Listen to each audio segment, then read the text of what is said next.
आभार प्रकट करता हूं कि आपने इतने महत्वपूर्ण विषय पर अनुपूरक करने का आपने मौका दिया। बेसिक शिक्षा जीवन की नींव है, खास तौर से पीडीए परिवार के लिए जो प्राथमिक विद्यालयों में अधिकांशतः शिक्षा ग्रहण करने का काम करते हैं। माननीय अध्यक्ष जी, अभी हमारे एक साथी ने भी सवाल किया, जो हमारे विद्यार्थी टीटी पास करके वैकेंसी भर्ती का इंतजार कर रहे हैं, आखिरकार उनका दोष क्या है?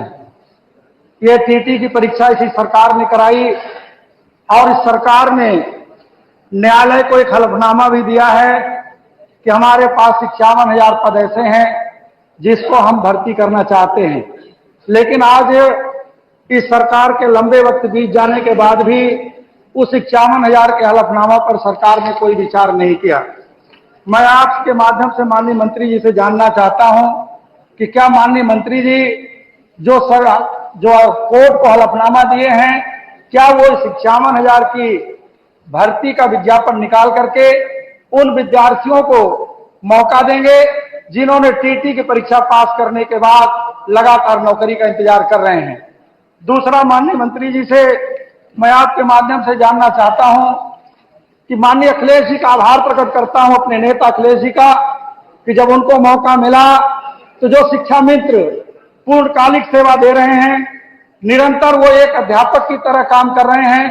माननीय अखिलेश जी ने उनका मानदेय बढ़ा करके उनका सम्मान बढ़ाने का काम किया और चुनाव के समय में माननीय प्रधानमंत्री जी ने भी बनारस में विश्वास दिलाया था कि हम शिक्षा मित्रों का मानदेय बढ़ाने का काम करेंगे। क्या वर्तमान सरकार इस बात का शिक्षा मित्रों का मानदेय बढ़ाने का काम करेगी? तीसरा, मेरा आपके माध्यम से माननीय मंत्री जी से कहना है कि लगातार जो शिक्षक भर्ती, चाहे 69,000 का घोटाला हो, जिसको सरकार ने भी माना, आयोग ने भी माना और कोर्ट ने भी माना कि 69,000 में आरक्षण का घोटाला हुआ है, जो वर्तमान में सुप्रीम कोर्ट में लंबित है। तो मैं आपके माध्यम से माननीय मंत्री जी से जानना चाहता हूं